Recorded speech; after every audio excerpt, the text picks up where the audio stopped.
अहिंसा परमो धर्म की। परम पूज्य गुरु आचार्य श्री विद्यासागर जी महाराज की। परम पूज्य आचार्य जी महाराज की।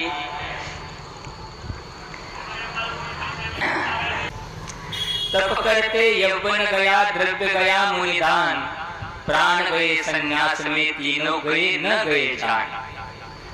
किसी ने कहा है, अभी समय काफी हो रहा है, अभी आचार्य महाराज को हम सब लोगों को सुनना है।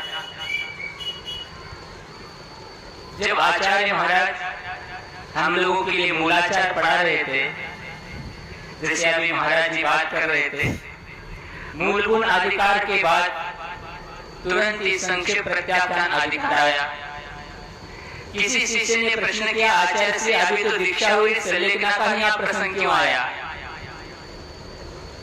1998 की बात है, सागर में आचार्य महाराज का चातुर्मास हो रहा था।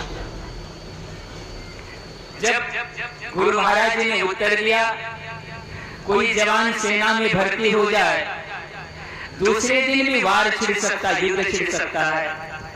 इसी प्रकार आज दीक्षा हो गई तो दूसरे दिन भी संलेखना का प्रसंग आ सकता है, इसलिए संक्षेप प्रत्याख्यान अधिकार इसमें रखा है।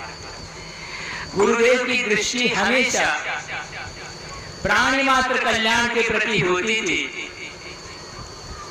कि जैसे तीर्थंकर भगवान आचार्य कुंद संबंध भद्र अकलन प्राणी मात्र के कल्याण, इसलिए आचार्य संबंध भद्र महाराज जी ने कहा, ये वर्तमान स्वामी का सर्वोदयी तीर्थ है, सभी के भाग्य का जिसमें उदय हो। ऐसी उनकी विचार दृष्टि थी और उन्होंने अपने जीवन में इंद्रिय विजय, क्या त्याग तपस्या, क्या उनका परिचय विजय, ये सारे उन्होंने अपने जीवन में इस प्रकार का कि सहज ही वो स्वयं चलते थे और हम लोगों के लिए उनको चलाना नहीं पड़ता था, क्योंकि उनको देख करके ही अपने आप हम लोगों को ऐसी शिक्षा मिलती थी। और अंत में भी उन्होंने अपने जीवन में इस प्रकार का करते हुए, किस क्रम से संलेखना करते हुए, और उन्होंने कि वहां पर जो महाराज जी उनको सूचना दी इस प्रकार से, क्योंकि उनका कार्य ही शुरू से ऐसा रहा था कि वो आनित बिहारी, लेकिन ये विधिवत उन्होंने किया है और इसलिए हम लोगों को इस प्रकार की शिक्षा दे करके। और पंडित मरण जो होता है, ये पंडित मरण को उन्होंने साधा है। भक्त प्रत्याख्यान, प्रायोग गमन और इंगिनी मरण। प्रायोग गमन और इंगिनी मरण तो इस शरण में नहीं हो पाता, इसलिए भक्त प्रत्याख्यान, भक्त का अर्थ होता है भोजन, और सतलेखन का अर्थ होता है संलेखना, कृष करना।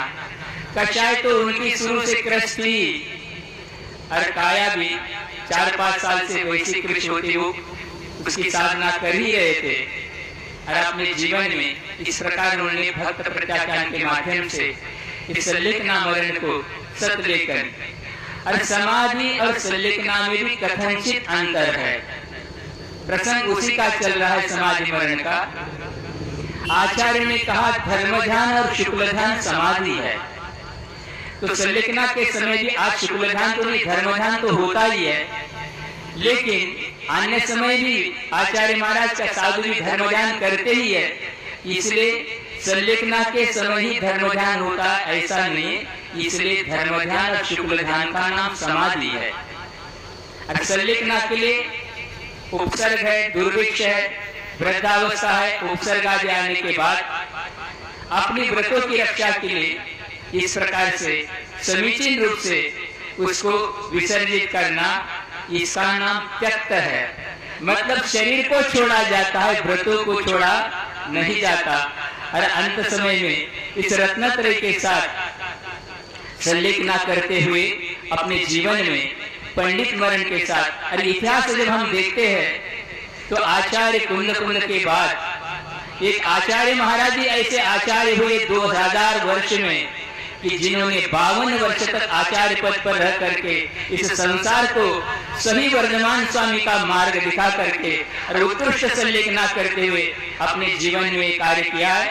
हम लोगों के जीवन में भी ऐसी कषाय की मंदता हो और आचार्य महाराज हमारे लिए यहाँ पर आदर्श है ही, और उन्होंने जो शिक्षा दी है, इसलिए हम उस मार्ग पे चलते हुए हमारे जीवन में भी ऐसा भक्ति प्रत्याख्यान का अवसर आए, इसी भावना के साथ बोलो मुनिवर श्री विद्यासागर जी महाराज की जय। मैं इसलिए बोल रहा हूँ मुनिवर विद्यासागर जी महाराज की कि उन्होंने आचार्य पद का त्याग किया था, ये भी आप लोगों को आज प्रथम संलेखना के दिवस में स्मरण रहे, क्योंकि वो आचार्य पद में उन्होंने संलेखना नहीं की, मुनि अवस्था में संलेखना की।